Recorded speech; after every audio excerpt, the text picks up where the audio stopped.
Jadi 02 ini kayak semacam jadi salesnya. Salesnya siapa? Salesnya bapaknya. Yes. Si Jokowi. Salesnya bapak. Iya kan? Dia jualan nih. Lu harus mendukung, lu harus melanjutkan. Kita punya banyak nikel ya kan dan lain-lain. Ya, hilirisasi ini sebelum dia jadi model yang kayak begini ya, bentuknya kayak gini, kita itu juga sempat sebenarnya mendorong ide hilirisasi gitu ya.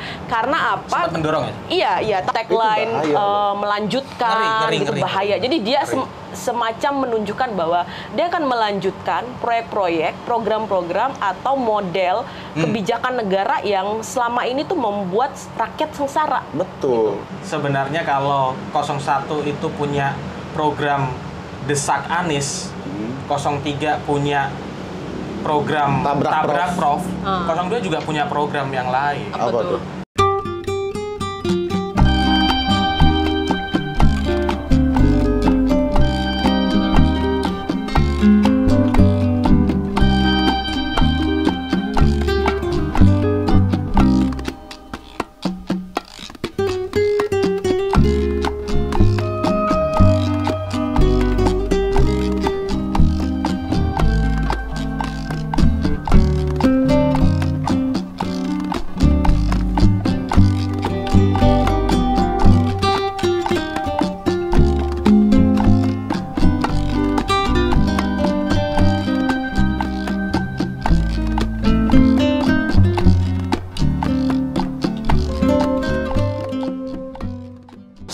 Selamat siang, selamat sore, dan selamat malam kapan dan dimanapun kalian mendengarkan ataupun nontonin podcast ini. Kembali lagi bersama Hamburger Podcast. Joke is not a crime. Dan hari ini lagi-lagi bersama gua dan Ardi, dan gua nggak cuma berdua ya, lo pasti bisa ngeliat ya dari kamera ini. Di tengah kita ada siapa? Silakan Kak. Halo, saya Uli dari Eksekutif Nasional Walhi. Kak Uli. Ya, saya paling cantik nih ya di antara mereka. Betul. Saya yang paling kucel di sini. Kita juga ditemenin sama Muhammad Ali dan Elias Pikal. Karena sekarang kita ngundang Walhi, sebetulnya kan kalian kira-kira udah bisa nebak nih ya kita mau bahas apa. Dan langsung aja kayaknya ya Gan ya. Betul. Kita langsung mau ngundang Uli dari Walhi. Dan gue pengen nanya-nanya karena gue agak-agak bingung. Dan gue yakin juga banyak teman-teman di luar sana yang juga bingung sama kemarin itu.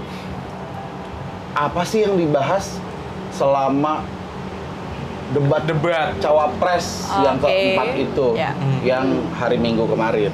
Karena meskipun itu jadi viral gitu ya, tapi gue kayak menangkap bahwa orang-orang itu banyak nggak ngerti dengan beberapa hal yang diomongin. Betul.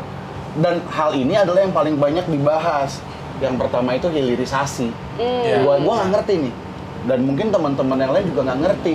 Kan? Hilirisasi itu apaan sih? Banyak banget disebut sama siapa ya waktu itu ya? Gue lupa. Yang genap deh kayaknya.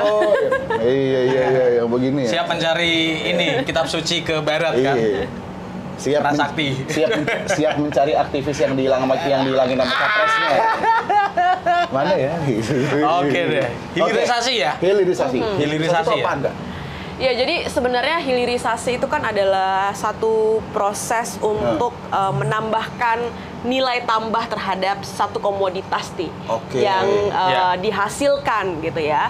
Jadi dia bukan hanya yang dijual itu atau yang diekspor itu bukan hanya raw materialnya aja gitu ya. Misal yang sering disebut-sebut nih hilirisasi nikel nih.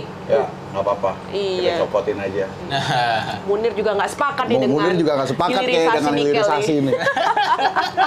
Terus? Ya, jadi karena sebenarnya yang banyak dibicarakan itu kan adalah hilirisasi nikel, terus tambang-tambang yang lainnya gitu ya. Artinya sebenarnya hilirisasi yang dimaksudkan itu adalah bagaimana kemudian ekstraksi nikel atau ekstraksi bahan pertambangan lainnya itu hasil tambangnya itu kemudian bisa diolah gitu ya di dalam negeri agar ketika dijual itu punya nilai tambah. Jadi yang dijual bukan hanya raw material dari nikel, dari bahan-bahan tambang lainnya gitu. Berarti dia ngomongin proses setelah tambangnya sudah dikeruk. Betul. Kalau kemudian dia kemarin ngomongnya dalam konteks lingkungan dan segala macam, itu kan malah nggak menjawab permasalahan apa-apa kan? Iya, benar. Karena kan yang di dalam pikiran mereka itu kan hanya ngomongin soal ekonomi gitu ya. Yang kemudian tidak mempertimbangkan sebenarnya apa sih dampak sosial ekologis dari hasil ekstraksi itu gitu ya, dan hasil dari hilirisasi itu gitu. Nah itu yang nggak pernah dipertimbangkan gitu. Jadi ansih hanya ekonomi. Sebenarnya juga ekonomi yang dimaksudkan itu bukanlah ekonomi yang bisa langsung dinikmati oleh masyarakat gitu ya. Atau sebenarnya pertanyaannya adalah siapa sih yang paling banyak menikmati hasil? Iya, yang memainkan hilirisasi. Itu bukan perusahaan Indonesia, itu hampir semuanya adalah Cina, perusahaan Cina gitu. Jadi sebenarnya kita juga nggak akan mendapatkan nilai tambah apapun dari proses hilirisasi itu. Yang kita tanggung hanyalah krisis sosial dan krisis ekologis akibat dari kegiatan hulu yang membongkar gitu ya, merusak, dibawa ke hilirisasi, yang hilirisasinya juga berdampak pada pesisir, kerusakan pesisir, karena rata-rata hampir semua hilirisasi itu ada di wilayah pesisir. Jadi bentar, ini gue tau lo mau nanya, tapi gue mau ngelarin pertanyaan gue dulu karena muncul nih. Jadi kalau kita ngomongin masalah lingkungan dalam konteks tambang, masalahnya ada di hulu. Ya kan, di proses penambangannya. Betul. Ketika dijawab dengan hilirisasi, tandanya kan itu pertama nggak menjawab masalah lingkungannya.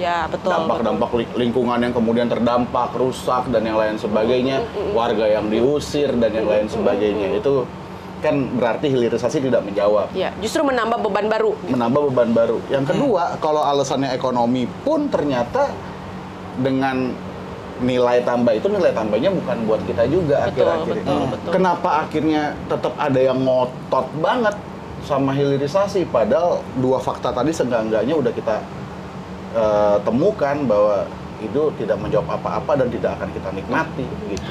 Iya, karena mereka butuh alasan untuk tetap terus memperpanjang usia eksploitasi batu baranya, nikelnya gitu. Yang sebenarnya juga mereka yang menguasai sektor energi, sektor pertambangan itu ya orang-orang yang juga sekarang berkuasa, berada di struktur baik dia legislatif gitu ya, dan juga di jajaran kabinet atau menterinya Jokowi sendiri gitu. Jadi sebenarnya ini hanya dari mereka untuk mereka gitu. Oke. Kalau tadi hilirisasi, terus gue ngelihat nih debat kemarin itu malah kayak jualannya 02. Jadi 02 ini kayak semacam jadi salesnya. Salesnya siapa? Salesnya bapaknya. Si Jokowi. Salesnya bapak. Iya kan? Dia jualan nih. Lu harus mendukung, lu harus melanjutkan. Kita punya banyak nikel ya kan, dan lain-lain. Nah, sebenarnya positioning seperti itu apa sih yang harus dilanjutkan dari Jokowi ini, dan mengapa sih mereka ngotot banget dilanjutkan itu? Sebenarnya nggak perlu ada yang dilanjutkan dari rezim Jokowi ya. Nah, ini harus dihentikan nih. Baik corak pemerintahannya gitu ya, maupun corak ekonominya, ataupun corak ekonomi politiknya gitu. Jadi nggak ada yang patut dipertahankan karena kita hanya menuai krisis dari sepanjang rezim ya 10 tahun gitu. Dan ada juga yang keliru sih sebenarnya dalam konteks hilirisasi. Dulu hilirisasi ini sebelum dia jadi model yang kayak begini ya, bentuknya kayak gini, kita itu juga sempat sebenarnya mendorong ide hilirisasi gitu ya. Karena apa? Sempat mendorong ya? Iya, tapi dengan bukan model hilirisasi yang seperti sekarang ya. Hilirisasi itu kan logiknya adalah ketika kemudian kita memproses satu raw material gitu ya, dan itu menambahkan nilai dari komoditas itu, maka dia akan berkonsekuensi pada pengurangan eksploitasinya gitu. Idealnya ya kan. Jadi kemarin itu kita berpikir bahwa cara untuk menekan laju eksploitasi, maka tambahkan dong nilainya. Jadi hilirisasinya itu harus juga kemudian dikuasai secara demokratis gitu ya. Tapi itu enggak. Dan kita juga sebenarnya kemarin kasih ide bahwa yang patut di hilirisasi itu bukan hanya bukan material tambang atau nikel gitu ya, tetapi komoditas-komoditas yang sekarang itu diproduksi oleh petani gitu. Bisa bayangkan Bayangkan kalau misalnya kopi gitu ya, hilirisasinya itu memang difasilitasi oleh negara, dikuasai oleh petani gitu ya, bisa dibayangkan petani bisa mendapatkan nilai tambah dari kopi yang mereka hasilkan dan begitu ya lain sebagainya.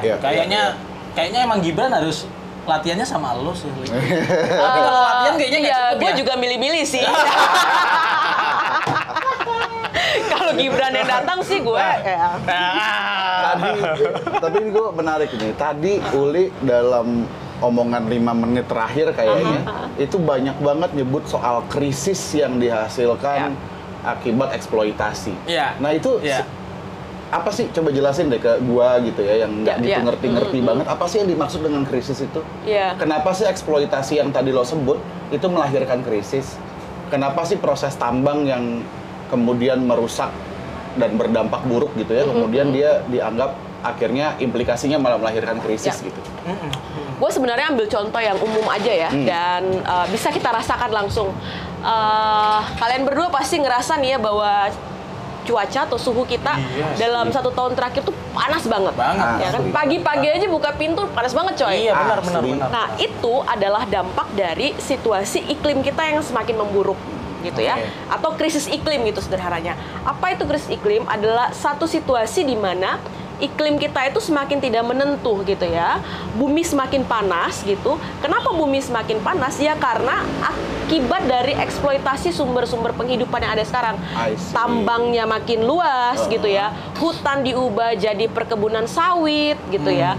Belum lagi kemudian proyek-proyek strategis nasional juga banyak di hutan, food estate misalnya ya, yang mengalokasikan hutan khusus untuk food estate yang gagal itu gitu ya. Nah terus yang singkongnya kecil-kecil banget itu ya. Jadi semua pelepasan emisi dari aktivitas tambang, pengubahan hutan, kebakaran hutan dan lahan dan lain sebagainya itu emisinya naik ke atmosfer dan itu yang kemudian membuat merusak ya, membuat bumi kita itu makin panas gitu kan. Itu contoh paling konkret. Atau misalnya banjir longsor, gitu ya, yang semakin masif gitu. Dan BMKG itu mencatat dalam 7 tahun terakhir bencana yang paling sering terjadi gitu ya adalah bencana banjir dan longsor yang mereka sebut sebagai bencana hidrometeorologi. Kenapa banjir dan longsor terjadi? Karena memang hampir sebagian besar wilayah hulu yang itu adalah hutan itu sudah kehilangan fungsinya, udah gundul semua gitu. Jadi nggak ada penopangnya ya? Betul, nggak ada penopangnya lagi gitu. Nah, ya itu gundul gitu dong. Gue pakai kol. Ya udah benar. Ya udah benar. Ya begitu tuh. Nah, kalau kepala lu gundul begitu kan keringat lu juga langsung ke bawah kan ya. Nah, gitu. Khas lagi aja. Dikasih contoh. Parah lo ya. Itu ilustrasi yang agar yang nonton tuh mudah mengerti. Di zoom nih. Oke. Aku mau ngulik dikit karena tadi udah mulai nyinggung tuh sebenarnya. Nanti bisa balik lagi ya. Kita ke food estate dikit. Kemarin itu juga kayaknya jadi jualannya 02 lagi nih food estate itu. Kalau food estate tadi Jesse ngomong nanam singkongnya kecil-kecil, sebenarnya enggak, Jess. Nanam singkong yang keluar jagung. Itu pun bukan dari tanah, dari polybag. Iya, benar. Jadi yang nanam siapa nggak tahu. Nah, tapi yang ada yang singkong, ntar lo cari. Iya, ada ya. Ada. Segini bos. Astaga. Mending beli Cilembu ya. Udah manis. Tinggal kasih panas kelar. Nah, proses food estate sendiri merusak lingkungan tuh gimana? Karena begini, sebenarnya kan gue harus bilang bahwa pemerintah itu nggak punya pengetahuan ya dalam mengelola wilayah hutan ataupun wilayah gambut yang itu dijadikan sebagai konsesi food estate gitu ya. Kalimantan Tengah tuh yang lu bilang singkong yang kecil-kecil, terus kemudian ditemukan jagung gitu ya, yang katanya kemarin sih Kementerian Pertanian baru panen tuh. Tapi ternyata jagungnya itu coy nggak bisa dinikmati secara langsung, jadi dia harus diproses. Lagi-lagi bisa kayaknya.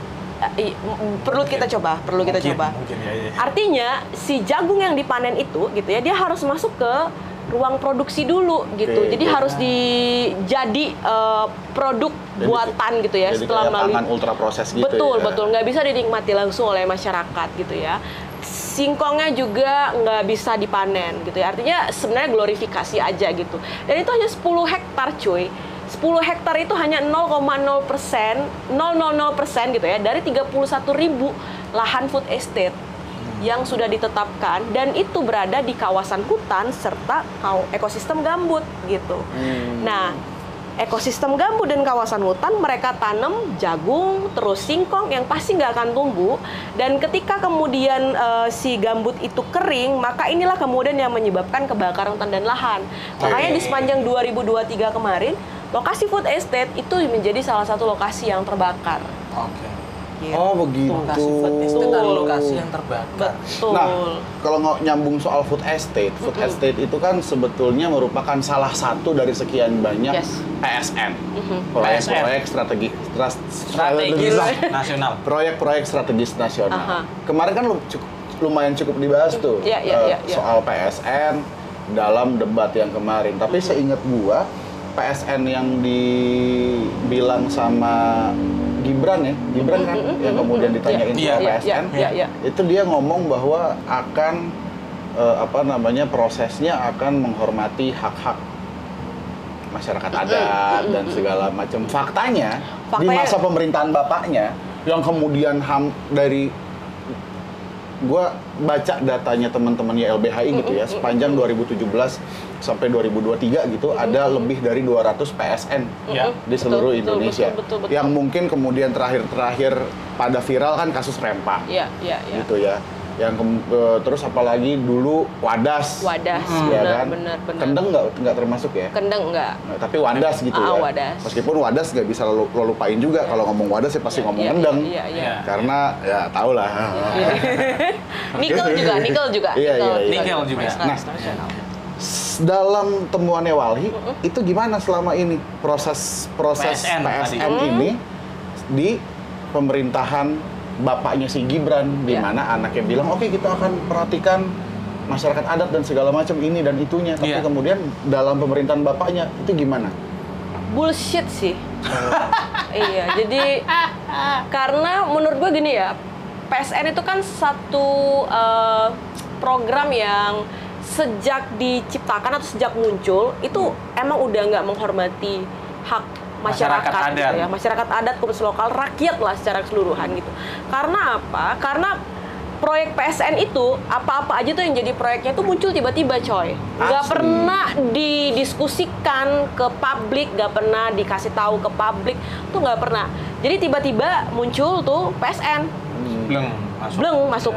Nah, yang paling lucunya lagi kan sekarang PSN tuh peraturan menteri ya.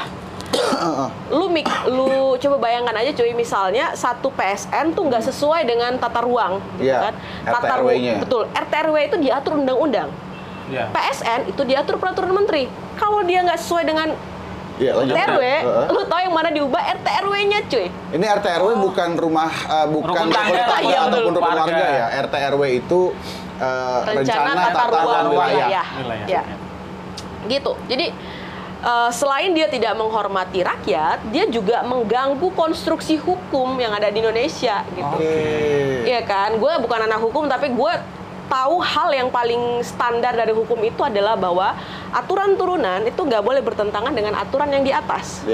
Ya kan? Ini nggak. Kalau permen PSN bilang bahwa itu harus dibangun gitu ya, ya udah tata ruangnya tuh yang ngikutin yang diubah. Gitu. Iya, yang diubah gitu. Jadi ada satu tujuan, hukumnya tidak sesuai dengan tujuan ini, bukan tujuannya yang disesuaikan dengan hukumnya yang disesuaikan dengan tujuan, dan itu nggak terjadi di soal RT RW aja, cuy. Kayaknya di hampir semua kebijakan yang kemudian muncul di masa pemerintahan Jokowi khususnya, itu nuansanya seperti itu. Contoh Undang-Undang Cipta Kerja, yang kemudian kalau gua nggak salah dengar, ini tolong lo koreksi ya, tentang gimana malah akhirnya Undang-Undang Cipta Kerja itu justru jadi justifikasi buat memperpanjang izin-izin usaha ekstraktif yang dampaknya buruk. Itu gimana? Benar. Ada berapa? Kalau nggak salah temuan lo waktu itu ada banyak sih. Yang paling berbahaya sebenarnya kalau kalian ingat tuh ya, ketika 02 ditanya soal tambang ilegal. Oh, iya. Terus dia jawab, cabut aja izinnya, Izin gitu usahanya. kan, izin usahanya, gitu kan. Tunggu dulu bos, gitu. Lu kalau cuma ngomong begitu nggak selesai, gitu ya. Dan itu menunjukkan kalau lu sebenarnya nggak ngerti juga dalam konteks perizinan, gitu ya. Iya. Ini nyambung nih dengan yang dirimu bilang tadi bahwa Undang-Undang Cipta Kerja itu memberikan ruang untuk memutihkan pelanggaran. Oke. Gitu. Memutihkan pelanggaran. Yes. Oke. Pelanggaran yang dilakukan perusahaan ilegal dalam kawasan hutan.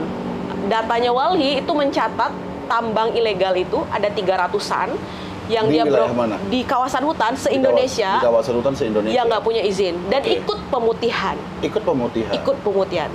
Artinya nanti dia akan dianggap legal setelah membayar administrasi dan lain sebagainya denda. Dan waktu itu pemutihan itu masif ngejar target sebelum 2024 kan? Iya. Deadline-nya itu 2 November 2023. Oke. Oh, Dan deadline-nya itu, itu ya? yes, dan itu adalah waktu di mana konsolidasi partai politik sudah harus selesai, Bos. Oke. Mengusung siapa yang menjadi presiden dan siapa yang menjadi calon presiden. Dan apa itu relasinya? Kenapa? Iya, kenapa itu lo kaitkan lo dengan kaitkan? itu? Nah. Kenapa? Jadi kan lo kaitkan? sebenarnya semuanya itu bukan tanpa konteks kan? Iya, iya, iya, iya. Jadi kita nih udah jadi rahasia umum lah ya, di mana biaya politik kita itu mahal kan. Dan banyak juga riset teman-teman yang kemudian menunjukkan bahwa sudah terjadi ijon politik gitu kan. politik. Ijon. Jual konsesi, kasih izin dan lain sebagainya. Nah ini dia kemudian memberikan ruang bagaimana kemudian si korporasi sekaligus pemerintah bisa menunggangi hukum untuk bisa lepas dari hukum dan bisa mendapatkan keuntungan. Asli. Oke. Gitu. Asli. Oke. Perusahaan ini ya cuy, sawitnya itu nyampe 800-an lebih perusahaan. Siapa? Nyaris 1000. Yang ikut 800 pemutihan. perusahaan? Iya, yang ikut pemutihan sawit. Jadi di luar yang 300 ini, ada lagi 300 yang ya, 300 itu hanya untuk perusahaan tambang. Tambah Sedangkan lagi, perusahaan sawit itu 800. 800-an lebih, hampir 900-an gitu. yang mana dua-duanya dalam prosesnya akan selalu membawa dampak buruk pada Yes. lingkungan dan juga pada Yes, masyarakat yes. setempat kan? Dan kalian pasti baca berita bahwa sepertiga perusahaan kemarin ada berita ya, sepertiga Ini sepertiga Apa tuh? orang yang menyumbang ekonomi negara itu memilih 02. dan Kan? sepertiga orang itu ikut dalam pemutihan. Jadi ada relasi dengan bagaimana Jokowi sebagai presiden Iya, mengeluarkan iya. kebijakan dinikmati oleh mereka yang hari ini menjadi pendukungnya 02. Iya. Pendukungnya iya. Pantesan kemarin Jokowi ngomong presiden boleh memihak. Ya itulah, yang Hah? penting kan cuan dulu kan. Iya. Yang penting cuan dulu. Dan itu menurut gua itu pernyataan yang berbahaya, Bos. Nah. Ketika dia di samping Prabowo, dia ngomong presiden boleh memihak. Ngeri Itu sih. bahaya. Jadi settingannya itu kemarin ya, Jess. Dia ngomong kayak gitu, sampingnya adalah capres, Betul. satu-satunya capres, ya kan? Satu-satunya capres yang datang di sampingnya dia, yang saat itu juga dalam tanda kutip dia punya jabatan juga di belakangnya sebagai Menhan. Betul. Di sampingnya lagi ada beberapa jenderal, Iya. di belakangnya dibarisin prajurit.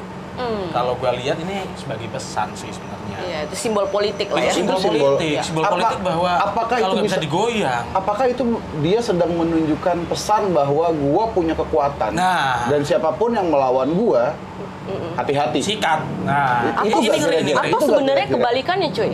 Gimana? Dia melakukan itu karena dia sebenarnya juga sedang dagdikduk nih.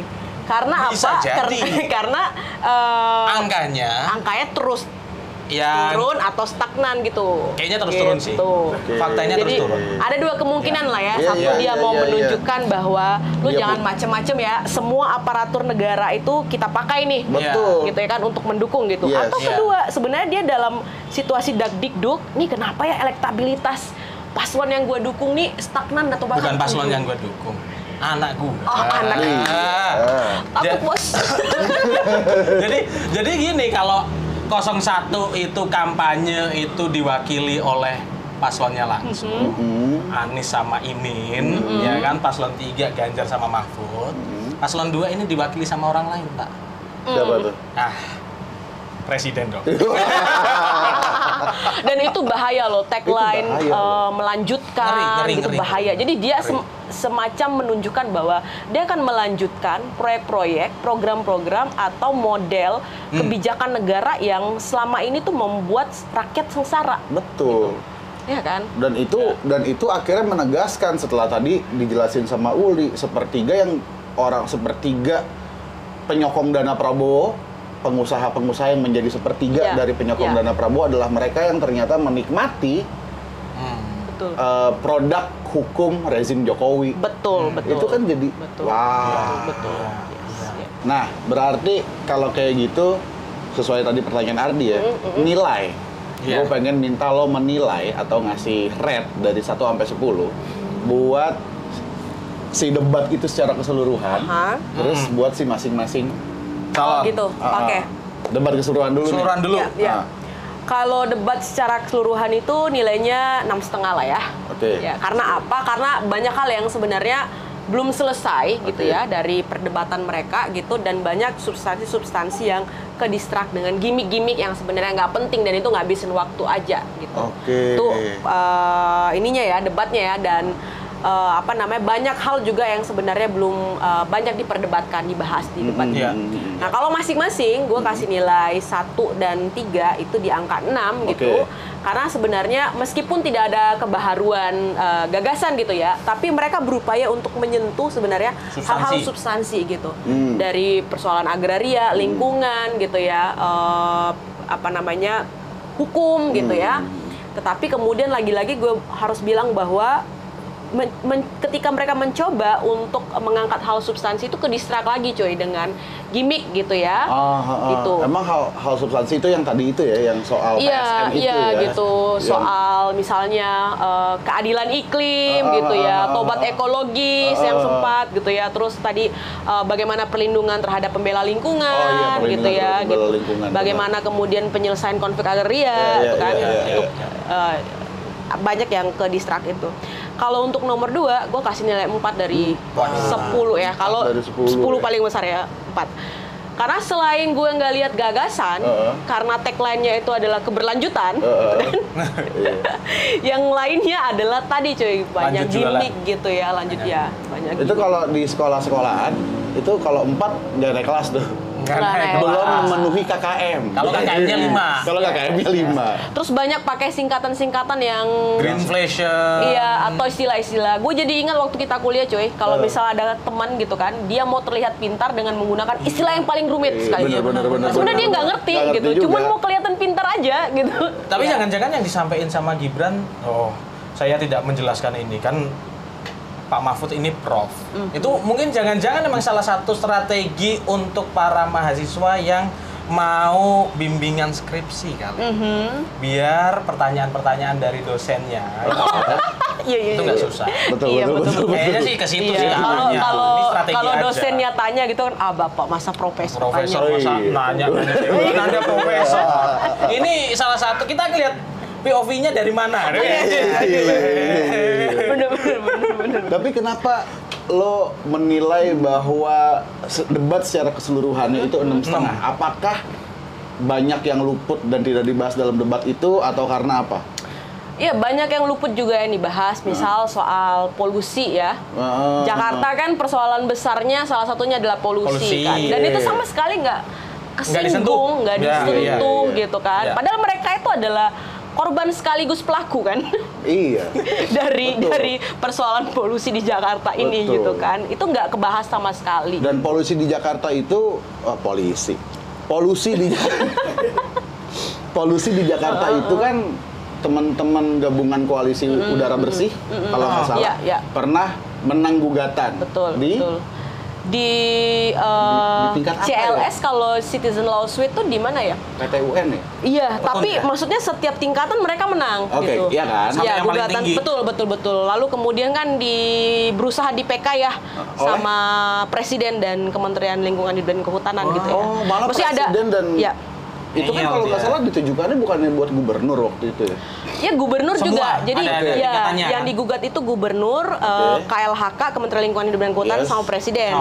Nah gubernur di tahap 2 kalau nggak salah ya, tahap banding dia nggak ikut banding tuh. Gitu. Tapi di tahap pertamanya ikut. Betul, tergugat kan dia ya. Gubernur waktu itu siapa? Capres juga kan? Iya, Anies. Ya meskipun dia nggak melakukan upaya gugatan hukum lanjutan, tapi kan dia juga tidak menjalankan beberapa kebijakan yang kemudian berkaitan dengan bagaimana yang dimenangkan itu. Betul, kan? yang direkomendasikan itu. Nah, parahnya lagi Presiden Republik Indonesia sekarang, Presiden lu gitu ya, Presiden sama lu lah. Ya udah, sepakat Presidennya Ardi. Iya, Presidennya Ardi Jokowi. sama Ibu Menteri Lingkungan Hidup dan Kehutanan, Menterinya Ardi, gitu. Melakukan upaya gugatan hukum. Jadi dia nggak terima bahwa mereka itu adalah orang yang berkontribusi terhadap atau penyebab dari persoalan-persoalan polusi yang ada di Jakarta. Berarti kan kita bisa bilang bahwa Presiden dan Menteri Lingkungan Hidup tidak taat hukum. Betul. Gitu ya. Betul. Dalam konteks dia malah mengcounter putusan yang memenangkan kita. Tabrak bos. Terus ada persoalan lain yang nggak diangkat, karhutla gitu ya, kebakaran hutan dan lahan. Iya, betul. Dan di Kalteng lagi-lagi memang Presiden dan KLHK itu tidak terima terhadap putusan gugatan yang dimenangkan oleh masyarakat sipil di Kalteng terhadap kebakaran di 2015. Lagi-lagi mereka mengajukan PK, peninjauan kembali gitu terhadap putusan pengadilan gitu. Jadi memang nggak ada niat untuk mengakui kesalahan bahwa mereka itu berkontribusi loh. Mereka itu menjadi penyebab dari kebijakan yang mereka susun terhadap persoalan kebakaran hutan dan lahan dan kerugian-kerugian yang dialami oleh masyarakat gitu. Dan itu nggak dibahas, kebakaran hutan dan lahan. Terus bagaimana perusahaan-perusahaan yang selama ini juga merusak lingkungan, korporasi penjahat lingkungan itu juga nggak dibahas tuh, bagaimana hukum yang kemudian mampu menjawab kejahatan mereka itu gitu ya, untuk supaya kejahatan itu bisa ada tindakan tegas dan tidak mereka ulangi lagi. Gitu. Alih-alih menciptakan produk hukum untuk memberikan efek jerah bagi mereka, dia malah melahirkan UU CK yang memfasilitasi pemutihan buat mereka yang tadi kita mention lagi. Orang-orang ini akhirnya sekarang menjadi pendukung 02 gitu ya. Sepertiga penyumbang ekonomi negara katanya Boy Thohir, ya kan? Gitu. Terakhir kayaknya deh, kesimpulan kalau dengan kondisi-kondisi kayak tadi ya kan, debat yang nggak nyentuh substansi, ada hal-hal yang dilewatkan. Setelah debat Jokowi belak-belakan akan mendukung salah satu paslon dengan berkampanye. Jadi kira-kira ada apa di Indonesia? Apa yang bisa disimpulkan dari fakta-fakta yang tadi sudah kita bahas selama kira-kira 30 menit ini? Jadi kesimpulannya adalah bahwa rezim ini gitu ya ingin tetap terus mempertahankan kekuasaannya. Jadi ada hilirisasi kekuasaan gitu. Kalau bahasa teman-teman. Jadi bukan hanya nikel yang dihilirisasi, tapi kekuasaan, dukungan gitu ya. Terus kemudian ya segala hal lah ya, fasilitas negara itu ya dipakai untuk bagaimana paslon nomor 2 yang adalah anaknya gitu ya, Prabowo Gibran tuh bisa memenangkan gitu. Dan saya sebenarnya bertanya sih, apakah sebenarnya kita itu sudah punya jawaban bahkan sebelum pemilu itu berjalan gitu ya? Iya kan, kalau kita balik ke Undang-Undang Jakarta ya, yang juga kontroversial itu kan UUDJ ya? Iya, UUDJ. Itu kan sengaja disiapkan, sengaja disiapkan untuk wakil presiden kan? Karena dia diberikan kewenangan UUDKJ. Iya, UUDKJ. Oh iya benar. Itu saya bertanya sih, apakah tadi ya kalau semua perangkat sudah disiapkan begitu, sebenarnya mereka itu sudah punya, atau kita gitu ya, rakyat gitu sudah dapat jawaban siapa yang akan menang bahkan sebelum pemilu dipersiapkan. Jadi, atau berlaku. Mungkin pertanyaan terakhir buat kita semua. Ini banget terakhir. Kalau tadi kita bisa simpulkan bahwa alih-alih melahirkan produk hukum yang bisa memberikan efek jerah bagi penjahat lingkungan, dia malah melahirkan produk hukum yang memfasilitasi pemutihan buat mereka, itu satu. Kedua, ternyata di putusan pengadilan di Jakarta yang memenangkan koalisi soal polusi udara, dia malah melakukan langkah hukum tandingan gitu ya. Dan di Kalimantan Tengah juga melakukan hal yang sama. Apakah kira-kira 3 fakta ini mau kita lanjutkan dengan hashtag keberlanjutan atau tidak? Enggak dong. Kalau kita semua adalah rakyat yang cerdas secara politik, tentunya enggak dong ya. Harus dihentikan nih keberlanjutan ini. Oke, gitu. itu terakhir. Karena kalau keberlanjutan ini kita lanjutkan, dampaknya bukan hanya 5 tahun rezim, 5 tahun ke depan satu usia rezim gitu ya. Dampaknya itu bahkan mungkin 15 tahun, 20 tahun, tuh bahkan 25 tahun ke depan. Sampai Karena betul, karena kita kalau ngomongin soal lingkungan itu daur pemulihannya lama banget gitu. Oke deh, gue terakhir deh, ini bener-bener terakhir deh. Kalau gue bisa nyimpulin, sebenarnya kalau 01 itu punya program Desak Anies, 03 punya program Tabrak Prof, 02 juga punya program yang lain. Apa tuh? Desak Paman, Tabrak Aturan. Thank you Oleh. Kita ikutin hashtagnya Greenpeace, salah pilih, susah pulih.